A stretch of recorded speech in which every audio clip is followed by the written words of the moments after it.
I rise today on a matter of utmost national security, public safety, and human dignity. A matter I have raised before this august chamber, yet which continues to demand our collective voice, our firm resolve, and our moral courage.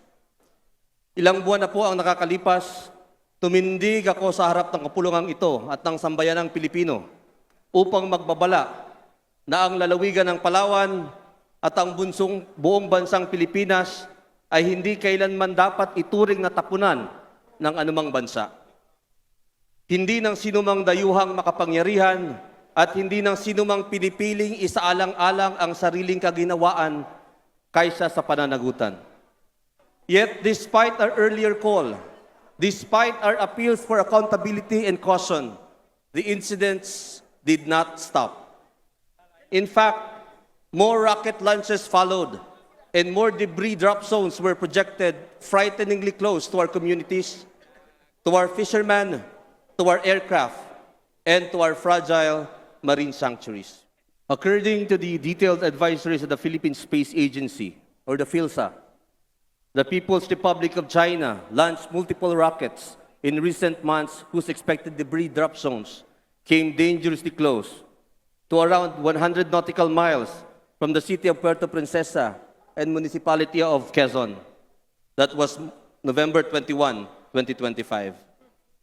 31 nautical miles from Basilan and 41 nautical miles from Tubataha Reef, a marine biodiversity zone. November 19, 2025.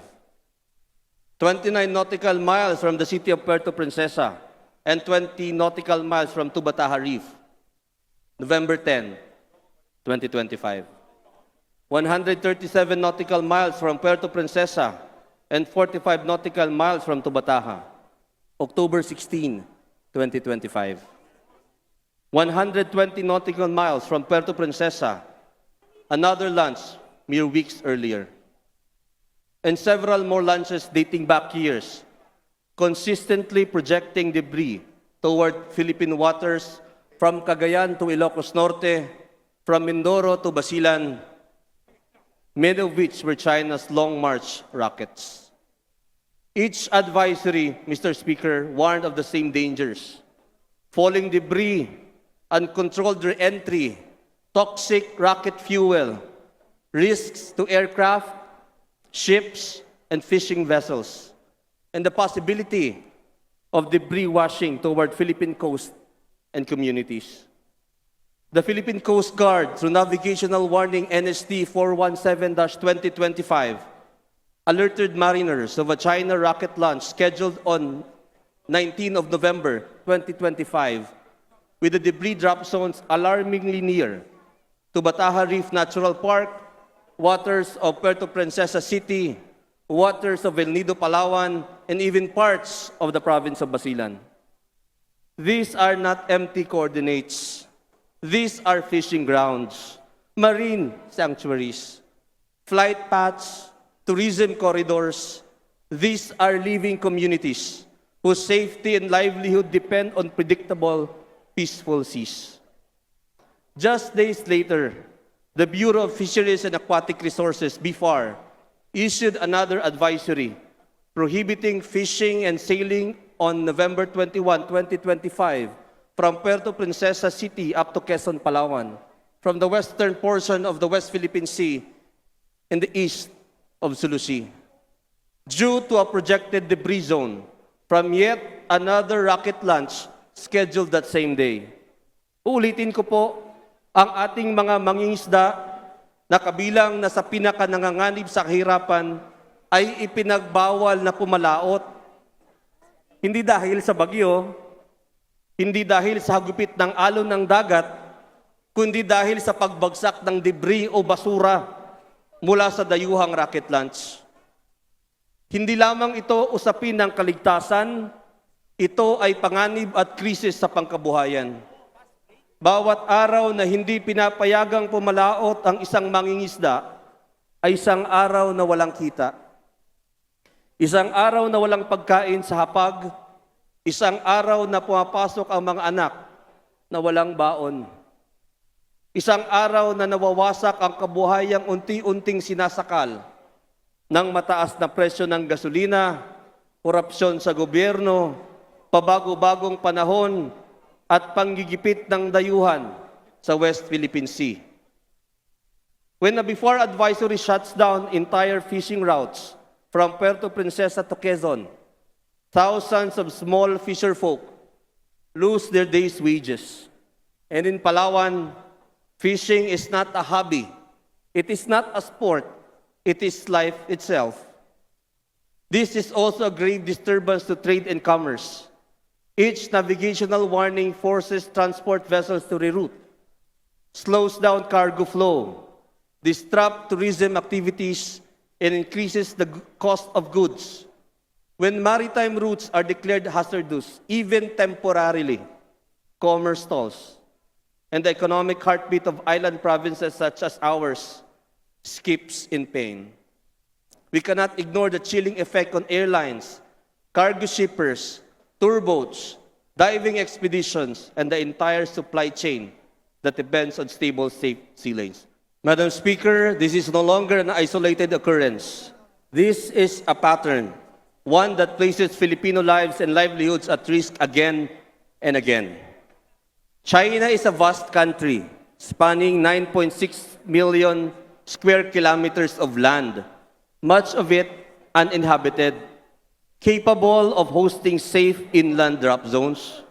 The Philippines, in comparison, is a nation of barely 300,000 square kilometers, fragmented into thousands of islands, 7,100, with dense coastal communities and fragile ecosystems. And yet, it is our waters, our sanctuaries, our fishermen, and our commerce that repeatedly face the dangers of falling debris. Madam Speaker, this is not only unsafe, it is unjust, it is unacceptable, and it is a violation of the basic respect nations owe one another. Nais ko pong idiin at linawin, hindi ito panawagan para palalain ang tensyon.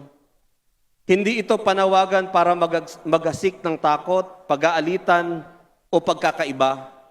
Ito ay panawagan para sa makatarungan at responsableng pag-uugali. Panawagan para sa paggalang sa kapwa.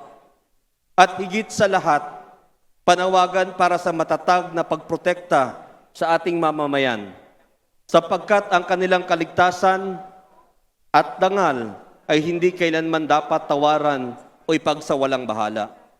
In Palawan, the guardian of the West Philippine Sea, the cradle of biodiversity of the Philippines, the home of over 1 billion peace-loving Filipinos, our skies must symbolize hope, not hazard.